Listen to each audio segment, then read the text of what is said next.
Welcome to There's Sometimes a Buggy, Irresponsible Opinions about Classic Film. I'm Elise. I'm Dave. This week it's part 2 of our Gloria Grahame Acteur-Oeuvre-view. We'll be taking a look at It Happened in Brooklyn and Crossfire. We'll start out with a selection of words from Leonard Maltin, TV, Movies, and Video Guide, 1991 edition. He gives It Happened in Brooklyn 2 stars out of a possible 4. Hokey musical of a group of Brooklynites trying to make it big in showbiz. All coding, no substance. Some good songs, including Time After Time and the wonderful Sinatra-Durante duet, The Song's Gotta Have Heart. Director Richard Whorf, and the cast list, Frank Sinatra, Kathryn Grayson, Jimmy Durante, Peter Lawford, and Gloria Grahame. I heard coding, all coding, no substance, and that really distracted me as I was trying to figure out what that could possibly mean. I think it's one of the strangest movies ever released in this genre. So much miscellaneous weirdness.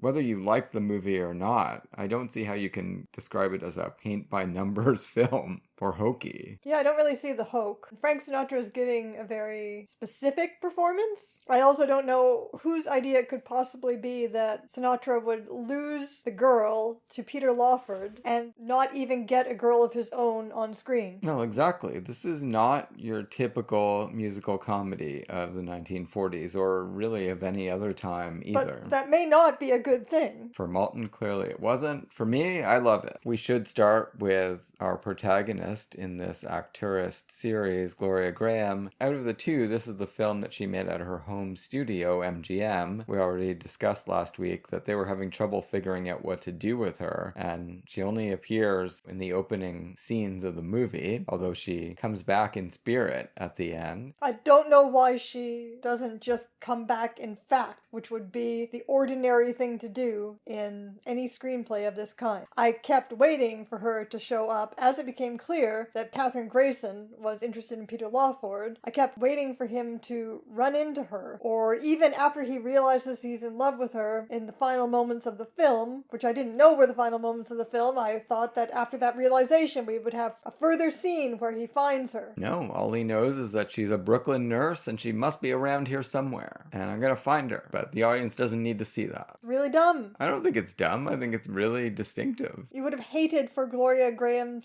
character to return. Of course, she's always welcome, but it's bold not to have her there. I'm sure she thought it was bold. Clearly, she was looking for more screen time. She's wondering what she's doing at MGM. Things are going to start to change for her in Crossfire, but we'll get to that in the second half of this episode. Well, she doesn't have much more screen time in Crossfire, but she is nominated for an Academy Award, so that changes things. Absolutely. I think she's really fun in her few scenes in It Happened in Brooklyn, too. She really jumpstarts the movie. In both films, from very different angles, we're dealing with the immediate post-war era, the aftermath of World War II. In the case of Frank Sinatra, he is about to be released from bondage to the American Army. We meet him in a makeshift hospital at a manor in England. He's just been suffering through mumps, and he's bandaged up and looking on at this party, feeling like he can't really take part. All this jitterbugging and general revelry. Seems like he's a million miles away from it. He's got a very forlorn look. This was kind of the approach that MGM was taking to Sinatra during the 40s. As much as they were having trouble figuring out what to do with Gloria Grahame, they were having a lot of trouble figuring out how to make Frank Sinatra into some kind of a conventional movie star. I don't see why, because he came ready-made with a screaming girl fandom. Yeah, I know, and we get a little bit of that in this movie, but he's such a small little guy. Well, that hasn't stopped many a Hollywood screen performer. True. Of course, off-screen often sounds like he was quite a hard-boiled asshole, but on-screen he comes across as a really delicate boy man. And they tried to go with that in these films. I really like it, but I don't think that it did him that many favors. The films that did best that he's in the 40s are the ones that he did with Gene Kelly, and I think that has more to do with Gene Kelly than him. I really enjoy his weird persona in this movie. I just don't see why it would be incompatible with Gloria Grahame showing up and telling him off some more and this leading to romance. I would have liked that too, but since it's not there and I like the movie, I'm going to defend it as is. It's very unconventional. From beginning to end, this whole movie, it's got a meta quality to it. And he's not from Brooklyn, he's from the other side of New York, from New Jersey. But this idea that he should be a brash New York area guy, and that's the whole point of Gloria Grahame's pep talk to him. When she finds out that he's supposed to be from Brooklyn, she refuses to believe it because he's not making wild passes at her and becoming the life of the party immediately. She tests him on his knowledge of the Brooklyn landmarks, and he passes all of that, but she still says, "You could have read it in a book."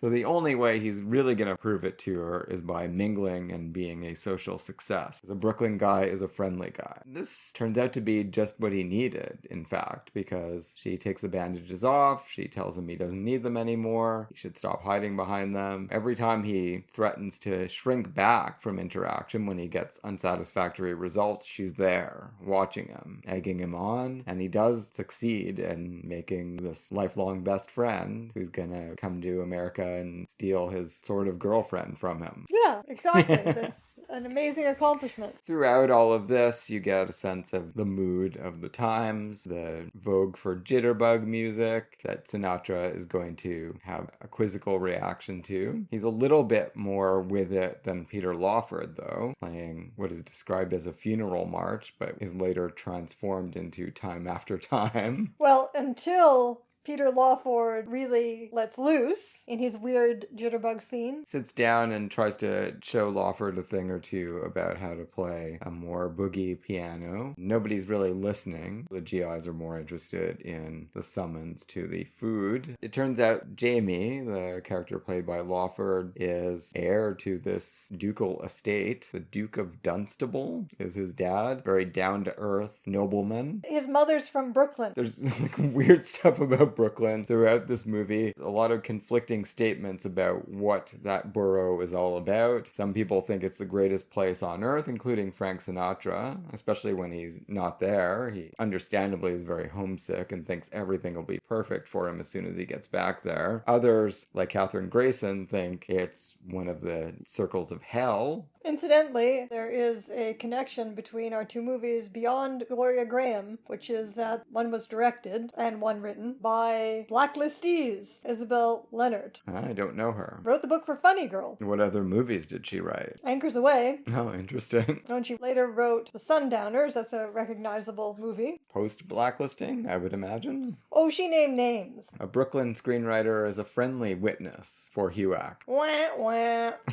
This definitely feels like a left-leaning film. I mean, yeah, I was going to say, I'm not sure if you can tell this was written by someone with socialist sympathies, but of course the entire ending of the movie is mobilizing the people of Brooklyn to make sure that this poor young genius pianist gets a scholarship. Yeah, exactly. It's very affecting. Kind of like an updating of the Mickey Judy formula. It kind of comes out of nowhere, but it takes root, and I really get behind this initiative. And everyone keeps lecturing everyone else on not dwelling on their own problems and instead worrying about other people. It is a good way to pull out of a funk, find some way to help someone else. The mantra of this film. Scene after scene of people in abject despair who have a chance encounter with someone else that's kind of just what they need in order to turn things around for themselves. Yeah, I mean, the primary relationship that Frank Sinatra develops in this movie is with Jimmy Durante. Really love Jimmy Durante always, but this is one of my favorite performances of his on film. So he's a poignant janitor at Frank Sinatra's old high school. Like, he lives in the school. Yeah, that's not uncommon for janitors. The janitor of my elementary school lived at our school. Weird. Mr. Appleby. He's very domestic because he lives on his own. So he's doing his own dishes and his own cooking and his own needlepoint. Makes his own coffee, makes his own spaghetti, and he's got pictures of Robert Donat as Mr. Chips up all over the apartment. Tries to take inspiration from Mr. Chips. Wishes the kids would love him as much as he cares about them. Yeah, he says it's his affliction that the children don't like him. But Sinatra says, well, I like you. He doesn't actually go there to find him, but he seems genuinely delighted when he sees the old man. That sets them up as roommates and family, because Sinatra says he has no family. And Jimmy Durante is trying to manipulate the plot to get Frank Sinatra and Katherine Grayson together. There is a pretty funny scene after Sinatra and Grayson have what appears to be their meet cute. Police-assisted meet cute. I mean, there's just a kind of fun delivery and fun exchange between them at the high school when she thinks that he's followed her there. Everyone thinks Frank Sinatra is there for them. But no, he's there to re-register for the draft, which is a prerequisite for anyone who's being mustered out. And she gives him a big long lecture on stalking, at the end of which he tells her he did want to follow her, but he's glad that he didn't.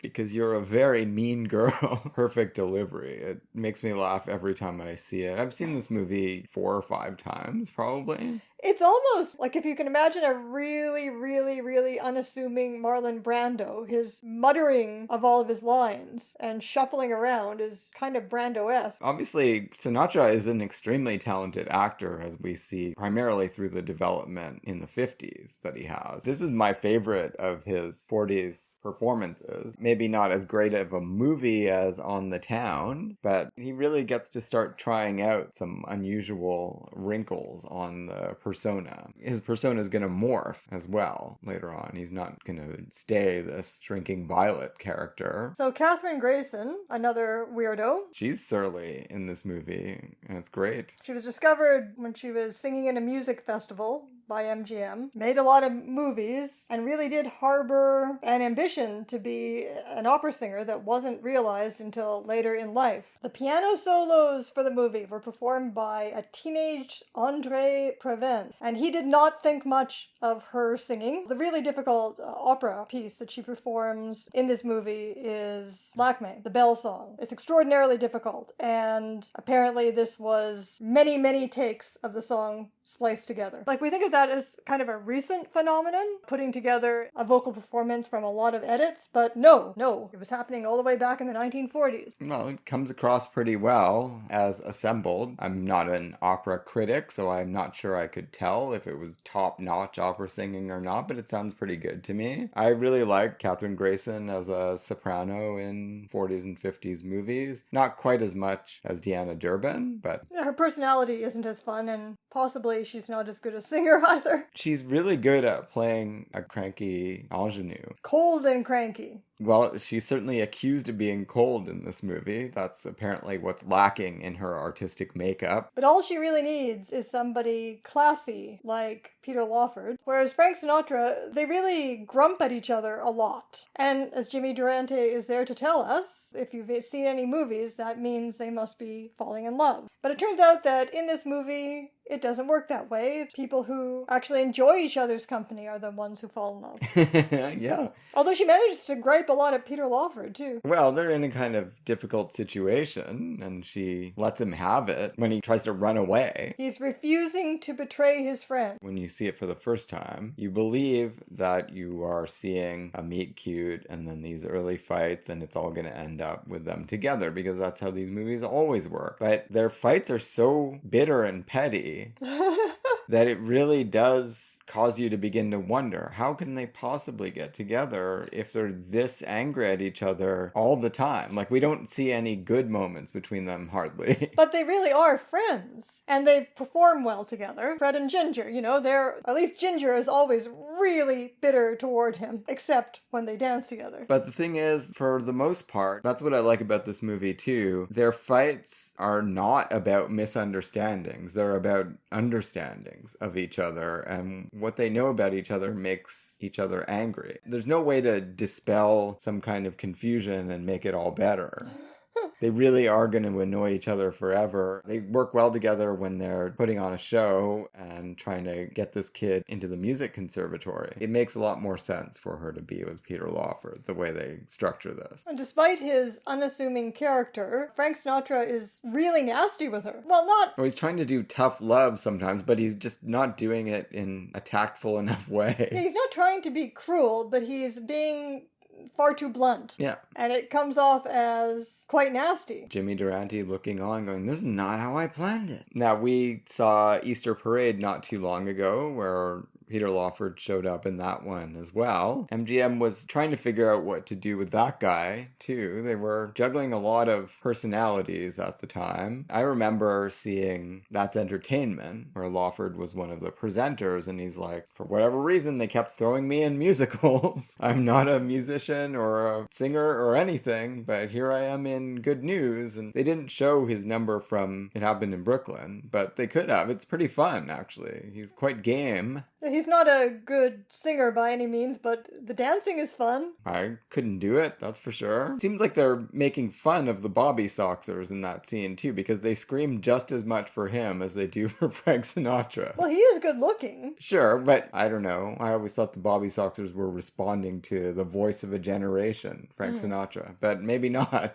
It's true. Well, it's true. Maybe they can do either. So there's some interesting numbers in the film. Time After Time is a standard. It's a pretty great song. Yeah, absolutely. It was written by Sammy Cahn and Julie Stein, who would write a lot of songs for Sinatra. The Brooklyn Bridge is a Sinatra standard. It's not a brilliant one, but it has like its place. It's The Same Old Dream is great. The I Believe number is pretty fun. That's with Durante and Sinatra and this kid doing gymnastics. Yeah, the tap dancing theater nerd, whoever he is. He's trying to bulk up. So apparently he's played by Bobby Long, who is a tap dancing juvenile. He is indeed. Jimmy Durante has a fun number where Sinatra impersonates him. The song Comes from the Heart. That one is in That's Entertainment. I mean, it's tailor-made for Jimmy Durante because the whole idea there is to become a sensation and impress audiences. It's not really necessarily about your voice, it's about your persona and your presence, and that's where Durante excels. He's not a masterful singer, I don't think, in any traditional sense, but one of the 20th century's most beloved entertainers nevertheless. And yeah, Sinatra does some Duranteism. And there's quite a lot of opera, a surprising amount of opera. No, it's not atypical for MGM. Louis B. Mayer loved opera. That's why Kathryn Grayson was under contract. But for someone whose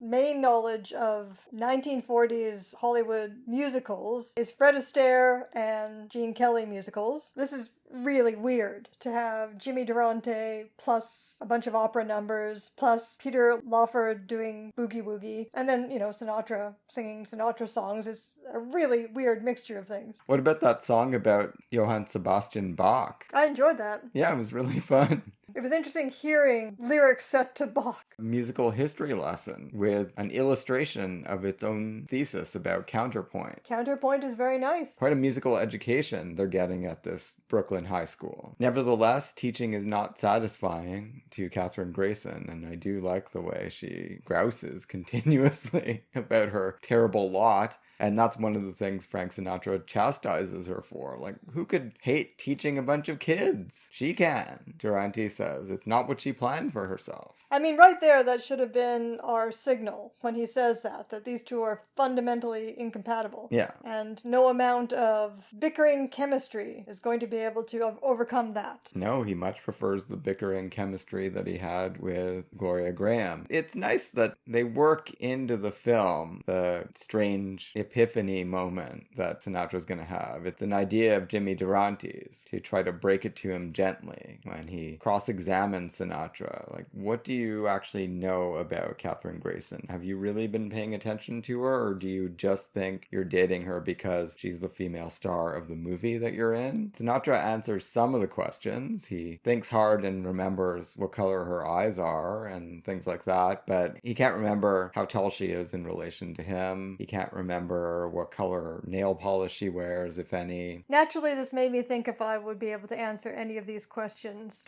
about you. You also don't wear any nail polish, I know that. That's true. If we were answering these questions about each other, I would probably talk about your great bone structure, and you would talk about my huge nose.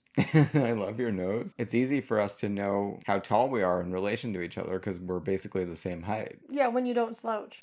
So Durante goes through this catechism with him, and by the end of it, Sinatra kind of has got the idea. I'm actually not in love with her, and guess who is? My friend, Peter Lawford. I'm just gonna have to accept that. He has an easier time accepting it than Lawford does, actually. And then the callback to it, which comes a couple scenes afterwards, he remembers that he knows all of this stuff about Gloria Grahame, and none of us have seen her for a long time. But he starts rhapsodizing about all these aspects of her, including her almond-shaped blue eyes. In the world beyond the end credits, he's going to seek her out, and we have no doubt that they're going to have a Brooklyn romance. Yeah, it's just too bad we didn't get to see any hint of that. If we didn't know that MGM was really screwed up in terms of trying to cast her and they were going to drop the ball and she was going to leave very shortly, you could think it was some kind of a stunt where they're like, let's see if we can have Sinatra's description of her conjure her up once again in the minds of the audience, and we'll leave them hanging and they'll be waiting with bated breath for the next film, which is actually going to star Gloria Grahame. Still better to actually bring her back at the end of the movie, even if that was their intention. Like if they had another one that they filmed right afterwards, you could just picture it ending and then a week or two later, or the trailer's already queued up, starring Gloria Grahame, the Brooklyn nurse. They were screwing up whatever they were doing with Frank Sinatra, too, obviously.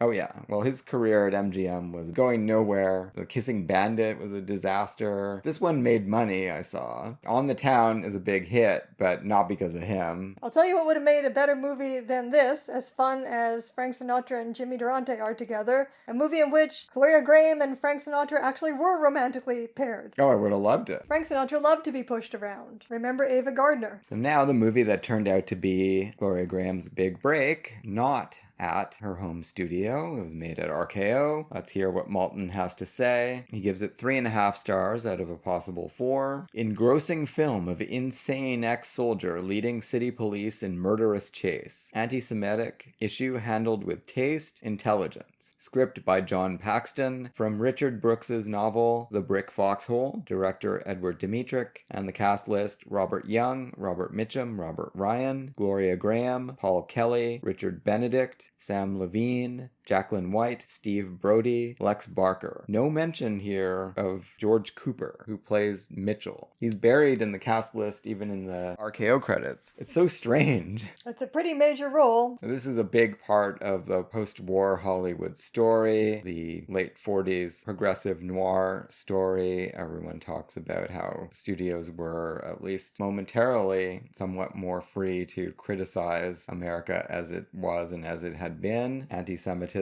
was and remains a problem in American society, tackled head-on by this film and Gentleman's Agreement. They were kind of in a race to see which one would get to the theaters first, and they both wound up getting nominations for Oscars. Gentleman's Agreement actually wins. Yeah, it got much more attention at the time, but this one has survived longer in popular memory, I guess critical memory too, because it's an important noir. Well, we liked Gentleman's Agreement as well when we talked about it. Yeah, I did. In the Dorothy Maguire series. I've always found the preachiness of Crossfire annoying. I've seen it many times. It just keeps coming up somehow. And I've always found something soporific about the plotting of it, which I don't think is a common reaction, because it was considered a tight, exciting mystery at the time it was released. But somehow it puts me to sleep literally every time I watch it. And this was no exception. We had to make 2 attempts at watching it because I fell asleep. I did, however, on this viewing, just kind of put aside its message, which is handled in a way, it may be tasteful, but it's not subtle, although Dmytryk thought he was being very subtle at the time, so ideas of subtlety are relative. And I just started looking at it as a psychological noir and as a portrait of post-war society and post-war integration of soldiers, which is a common noir theme. Well, Dmytryk had done it in Till the End of Time. Yeah, from this period. It became a lot more interesting for me from that angle. Yeah, I love the this movie, but of course the primary message we understand. Society cannot function properly with the kind of intolerance. We know about hate crimes.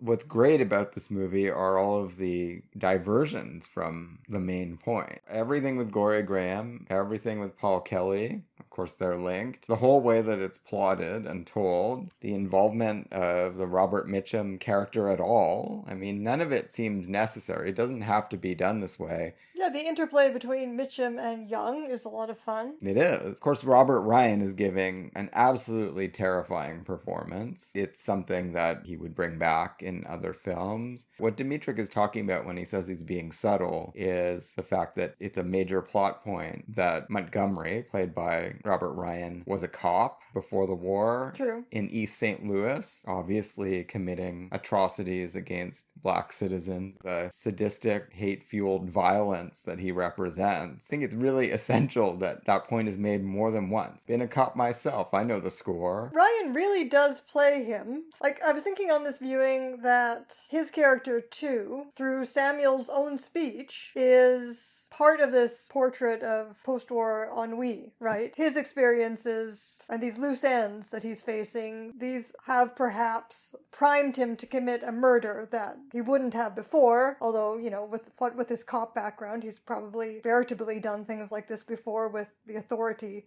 of the police behind him. As far as what we see on screen, he can certainly be looked at that way. And Ryan, you know, the chilling thing about how Ryan plays him is that he plays him as a ordinary guy, a guy who certainly thinks, as unpleasant as he is to everyone around him, he's a guy who certainly thinks of himself as ordinary. There's no leaning into villainous melodrama in the way he presents himself. Yeah, a guy who thinks of himself as an ordinary person with a terrible temper. Yeah, well, he thinks of himself as the typical American patriot, and he makes a bunch of speeches, primarily in that flashback bar scene that he recounts and then Mitchell recounts again with some distortions, but similar dialogue in both, where he's talking about how all these civilians in the wartime army didn't respect the service, they didn't respect their mothers. He sounds like a contemporary right-wing Twitter user. Sure. He's a very smart guy, though. It's very important to this film that he's not a misled moron. He's just got the wrong message about what America is from Dmytryk and Paxton and Adrian Scott, the producer. From all of their perspective, America has to evolve away from this man's view of what the country is all about. It's not doing that so well. It's funny that this movie still feels preachy to me and puts me to sleep when it's just as relevant as it ever was. He doesn't have the habit of going around killing people, but if he gets drunk and someone sets him off, he easily can. And the war. I mean, you have to imagine, like, there has to be some kind of prompt for him to cross this line if it's not something he's done before. It's interesting the way you've got the Roberts all positioned. Well, then you have Robert Mitchum doing his Mitchum thing and playing a character who is, you know, in contrast to Robert Ryan's character, who is anti-authoritarian, although he doesn't have the greatest views about women. He says he doesn't care much about his own marriage. It might pick back up where it left off before the war, it might not. Well, yeah, it's hard to say when he calls Gloria Grahame's character a tramp. It's hard to say whether that's a concession to Mary, who's right behind him, or reflects his actual views about the situation. But he's never even met Gloria Grahame, right? All he's heard about are flashback stories. It is a very intricate flashback structure with multiple people's perspectives used, and some of the scenes that we are shown never happened, right? Like Montgomery's story includes them just leaving right away, and you see Sam Levine closing the door, shaking his head. Obviously, that never happened. The man was dead before that door ever closed again. It can become disorienting, or maybe soporific, while you're watching it to keep straight what really happened and what didn't. And can you believe everything that Mitchell is trying to pull out of his deluded head as well? Because he really looks drunk and out of it. I mean, the guy gives a very good performance of... Sure, except everybody knows that this is a movie about anti anti-Semitism and therefore knows from the beginning that Robert Ryan did it. Yeah, the shadows, how many bodies and heads look like Robert Ryan? I mean, if you're watching it and you know the story, you can see it's definitely Robert Ryan Frankensteining around and dragging some other guy out of the room with him. Never thought of it as a mystery. It seemed pretty clear to me within a few minutes, as you say, what was going on. So yeah, that's not the main interest of the film. It's Well, how are they going to catch him? how they're going to catch him and just all the weird things that happen along the way and the different loyalties that are explored, the way this group pulls together and tries to influence the course of the investigation because they know that the scales have been stacked against Mitchell, who has been too drunk to defend himself while Montgomery builds a case against him while pretending not to. Mitchum is this anti-authoritarian, very intelligent, philosophizing sergeant He was a journalist before the war. who nevertheless is able to get on board with the uber-liberal cops' investigation once Robert Young, through their dialoguing, proves himself to him. Yeah, their discussions are really fun. They're about very serious things. It's a nice friendship that develops there, uneasy friendship. And there are bumps along the way because Mitchum is working at cross purposes with the police for quite a while there until he's brought into custody. Well, yeah, the fact that he likes Robert Young doesn't mean that he entirely trusts him to handle this case. Right, because the evidence isn't good. And he knows that Montgomery is a smart maniac, so he's got the case kind of doped out from the start. And Robert Ryan only comes around to it a little bit later, but he says, of course, I should have seen it right away, too. Critics have subsequently noticed that the actual plot of the novel that this is based on is, to some extent, subtextually retained in the character of Mitchell, the sensitive artist who isn't tough, as Robert Mitchum says, who needs his wife, and who develops this odd, spontaneous relationship with Samuels, with Sam Levine's character. To contemporary eyes, this is a very weird situation where Sam Levine and girlfriend pick up this soldier and invite him out to dinner, and he gets invited back to Samuel's apartment. It looks like they're picking him up for a threesome. And you don't see scenes in movies where just spontaneously some strange man decides out of the goodness of his heart to go talk to a soldier and a friendship is suddenly formed. It's very odd. Yeah, I think that was intentional on Dmytryk's part. There's nowhere to really go with that subtext. Unless you want to imagine that Samuels and Mitch are both repressed homosexuals or they're bisexual. I mean, I don't really know where you can go with this subtext. No, I don't think it needs to go anywhere. It just evokes the fact that men can have strong homosocial bonds and that's okay. Yeah, well, we see almost nothing but strong homosocial bonds between men in this movie. How many times does Robert Ryan say the word buddy in the first encounter with the police? It's so annoying. He says buddy like 20 times. Sure, but not just between soldiers, but also between strangers, I guess. There is a very quick rapport that develops between them. They're talking about, Mitchell says they talk mostly about baseball after they get through with figuring out what's wrong with the world. It's totally valid. It just subliminally puts it in your head that there might be something even more going on in the seething cauldron of Robert Ryan's head. It's overdetermined, the hatred. Yeah, well, I was going to say, one of the things that sets off Robert Ryan in this scene is the fact that Mitchell would leave his army buddies, would reject their sort of homosocial interaction and go off and find some random intellectual to talk to. Yeah. And all the more so because he's been making allowances for Mitchell this whole time. Yeah, he says Mitch is okay. He's okay. He's sensitive. He's an artist. And, you could feel that he's taking pride in the fact that he's opened up and allowed himself to like a guy like this. Because usually he likes more rough and tumble men that respect their mother and the service. But then, well, Mitch may respect his mother. Then he's just snubbed, left high and dry by Mitchell and Samuels, who don't like his bigoted mum and apple pie and flag talk. Absolutely not. He's got an extra incentive to follow them off because he thinks maybe he can get some free booze out of it. And that just sets off all kinds of fireworks and the rest of the plot of the film ensues. Well, he doesn't like the fact that Samuel's liquor is too good. Yeah, and he draws all kinds of inferences, which the movie is very careful to tell us are incorrect. He thinks Samuel's played it safe during the war and just got rich off the fat of of the land, while real men like Montgomery were out there in the Pacific or in Europe defeating fascism when really they are fascist. I mean, early on, Mitchum says he should take a look at the casualty lists. There's a lot of funny names on there, too. In a culture that had just been through this total war struggle, you have to make it clear that everyone across the social spectrum was participating in it. No one was holding aloof from it. And particularly Samuels, we find out, was a war hero injured in Okinawa. And the only reason he's back at the bar before them and in civilian clothes is because he was nearly killed. But all of that is going on, and into this saga comes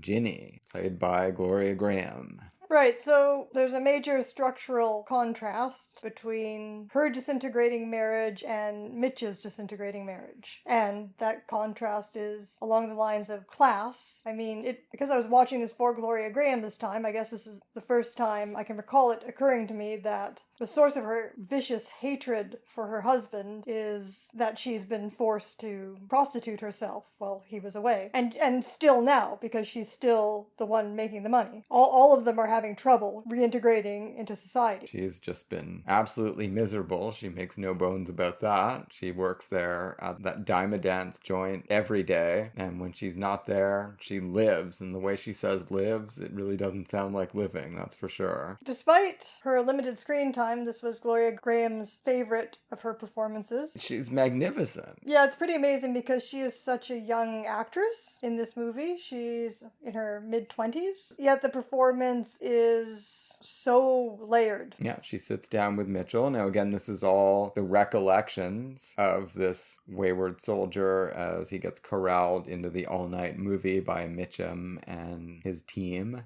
This is an actress who seems like she could never have been an ingenue because she seems to just have several lifetimes experience in this scene. Yeah, well, she learned a few things about the misery of life in Pottersville. Mitch is being very naive. He meets a pretty girl, he likes her, and he's reacting that way because he's sensitive, not acting like the other customers she comes across at this place. At first, she's very defensive and resistant to this. But then, yeah, he says, I'd like to take you dancing. And she's like, where do you think we are? That's all this place is, dancing. And he's like, no, I want to take you somewhere else dancing where it's not a transaction. Yeah, and she doesn't want to... Obviously, she doesn't want her hard shell to be penetrated.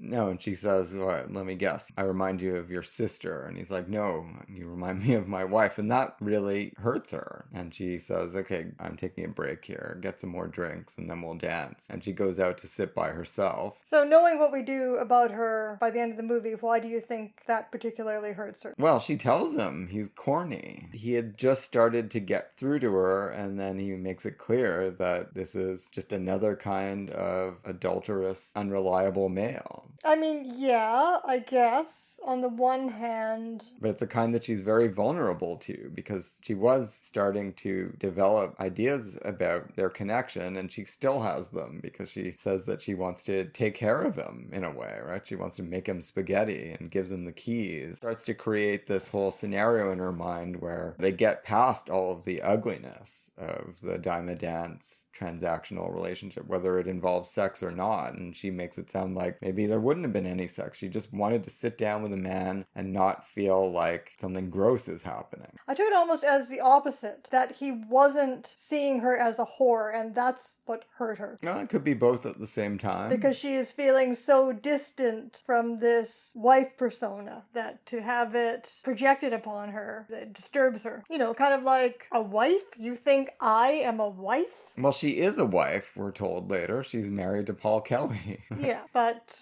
But that's not the kind of marriage that she wants to think of, that's no, for sure. He's more like her pimp at this point. It's all quite obscure and unnecessarily ambiguous, which is what I love about it, because we don't ever quite get to the bottom of anything that's happening there, or she gives some explanation of what motivated her to offer him her keys. And I mean, I think we see both things operative that we're talking about later on when she's questioned by the wife, Jacqueline White as Mary Mitchell, and Robert Young, because she's very upset about the existence of this Lily White wife. She's very affronted by her existence and very defensive about the difference between them. So I think both of the things things we're talking about are operative here. Some of the problems that we saw last week in The Easiest Way are back here. Women misunderstanding each other over transactional sexual relationships. Well, Jacqueline White is idealizing this encounter. She thinks that they're going to come to an understanding on the basis of gender. Yeah.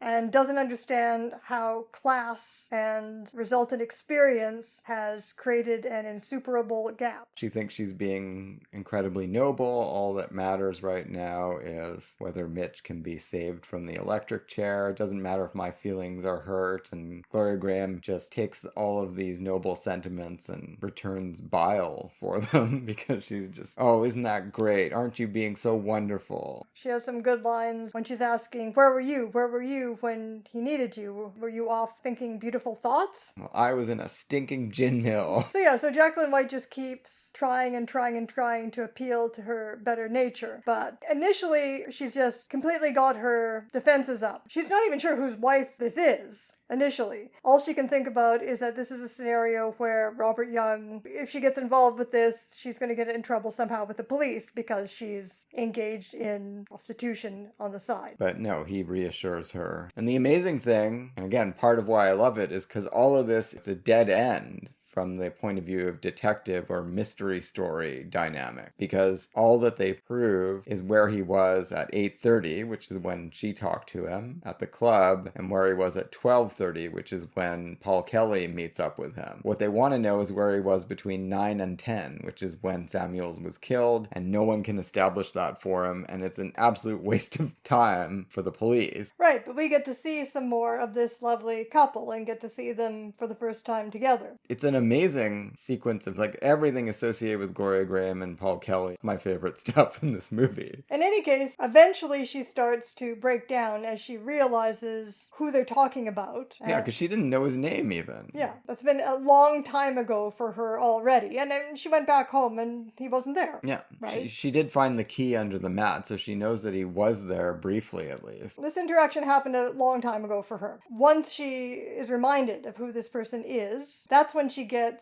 starts to get actually emotional, but takes it out on Jacqueline White and goes into her bitter tirade about the contrast between them. A wife is showing up here asking her questions, and she becomes defensive about their interaction. We get to see a lot of sides of Ginny in this short new encounter with her, in other words. Got all the elements of a Best Supporting Actress worthy role. Once she breaks down a little and starts revealing what's going on inside her head, Robert Young can step in and just reassure her that this isn't going to get her into trouble, at which point she becomes willing to help, but can't help, and then Paul Kelly shows up. Credited as the man. So even the credits don't reveal whether he's actually Gloria Grahame's husband or not. No, he gives multiple accounts of who he is. You believe that? Well, that's a lie too. I mean, just so amazingly strange. I mean, yeah, her character makes sense. She's troubled for obvious reasons, but she makes sense. His character is unhinged. Very much so. But in such a different way from Robert Ryan's Montgomery. But in a way, he's likable. He wants to help out. He's very likable. He's not confrontational with Mitchell. Whatever is going on, he's got an interest in Gloria Grahame. He doesn't seem to want to fight with the soldier that's been sleeping at Gloria Grahame's house. He, in fact, offers to make him coffee and then tells him several versions of who he is and why he's there. Well, he's very emasculated, whatever's going on. And she hates me. She sure hates me. That's how the scene ends, right? Where he tells the police, if you need me, I'll be around. You can find me here. And she's like, no, you cannot. She tells him to get back in his room and then get out. Yeah. But yeah, as I said, like on this viewing, I went with the interpretation that there was a contrast intended between the broken marriage or the strained marriage of Mary and Mitch and Gloria Grahame and Paul Kelly's marriage, right? And that the source of her hatred of him was the fact that she's had to support them in this way and had to support herself in this way. But does he say he was a soldier at some point? Well, yeah, but we don't know if that's true or not. So I was going to say this came about because he was a soldier. But yeah, everything is left very opaque and baroque and ambiguous in terms of what is going on with this. It might as well be an avant-garde play. Well, exactly. This relationship. That's how disturbing and at the same time ambiguous it is. That is at the core of the eternal appeal for me of Crossfire, because embedded in this noir political morality play, these little flights of infinite weirdness, everything that they did to break up the narrative in such an astonishingly strange way. The two-pronged investigations, the one being conducted by Robert Young's police department and the one being conducted by Robert Mitchum and his crew, and then of course Montgomery working against them and trying to figure out what he's going to do. Now, a lot of that, if you're paying attention, you kind of know where it's all going to lead up. It's almost Lynchian, their relationship. We have the very straightforward morality of Robert Ryan's crime, even if I guess it's not so straightforward for humanity as a whole, so that Dmytryk feels like he has to have Robert Young make long speeches about it, spelling it out as if we're in kindergarten. Yeah, but come on. Robert Young does a great job of delivering that talk about his grandfather.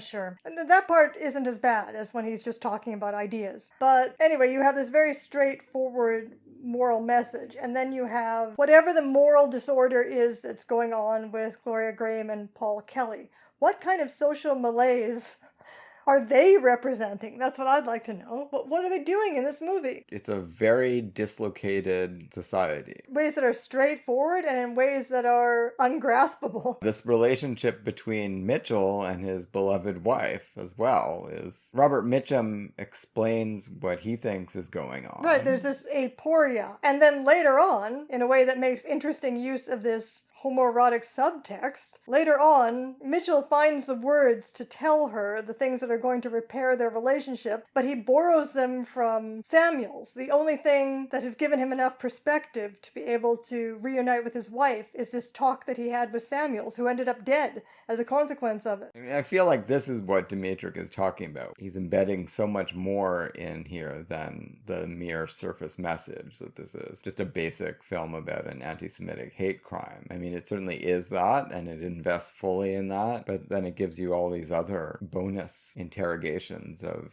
late 1940s American society. It's like Samuels performs the role for Mitch that Jennifer Jones does for Joseph Cotton in Love Letters. And I don't know, maybe the fact that the movie positions him as other enables him to do that, even though Mitch says, I didn't know he was Jewish, I never thought about it. But he is able to articulate the fact of this social disorder. And what he says specifically that lets Mitch reunite with his wife is that instead of externalizing, because of the kind of person he is, instead of externalizing his hatred the way Robert Ryan does, that he's going to start hating himself. And that's the insight that lets him start finding his way back to his wife, makes him start understanding his own irrational behavior in a way that Paul Kelly and Gloria Grahame clearly are not able to understand about themselves. And the great ironic tragedy of this film, which was celebrated in 1947 at the Academy Awards, is that these ideas about coming through the war focused so intently on defeating this arch-villain, the Axis powers, and all of that hatred, all of that animosity, all of that tension is now permeating society and causing all kinds of other disordered states. On the home front, it's going to gather itself into HUAC and turn into this great political crisis of the late 40s and early 50s, the communist witch hunts and all of the damage that that did to any of the progress that was made under the New Deal. It's interesting that Robert Young's captain of police office, he's got a picture of FDR up, who was not president. Could not have been president at the time that this story is taking place because it's after the war. It should be Truman, but clearly Dmytryk and friends are not as taken with Truman. All the people that made this movie, I mean, the Dmytryk and producer Adrian Scott are going to be in jail shortly as a result of this misdirected hatred and animosity. Even the screenwriter of It Happened in Brooklyn, as we said, whose crime is thinking that poor genius kids should have a crack at a scholarship. It's going to be called up before HUAC. Yeah, I think it deserves its place in the noir pantheon. Despite how much I wish that the Robert Ryan plot could stay in there without the speeches, and I'd be fine with it. I don't necessarily want that plot to be excised from this movie because it does, in its moral comprehensibility, unfortunate moral comprehensibility, because we are so familiar with this kind of hate, it does present an interesting contrast to other more psychologically elusive and in that sense disturbing things that are going on in the movie. It does bring out a lot of tension based on just how frightening Robert Ryan is. Those scenes with Leroy, the boy from Tennessee that is constantly being derided as a hillbilly, I've seen this movie a lot, and I still find myself being scared for him in that shaving scene where he's... Well, because it's filmed to emphasize how huge Robert Ryan is compared to this guy. Yeah, and compared to everyone. I mean, he's just really frightening. He's a hulking monster. Yeah, and he's not even doing anything in this scene. He's not making scary faces.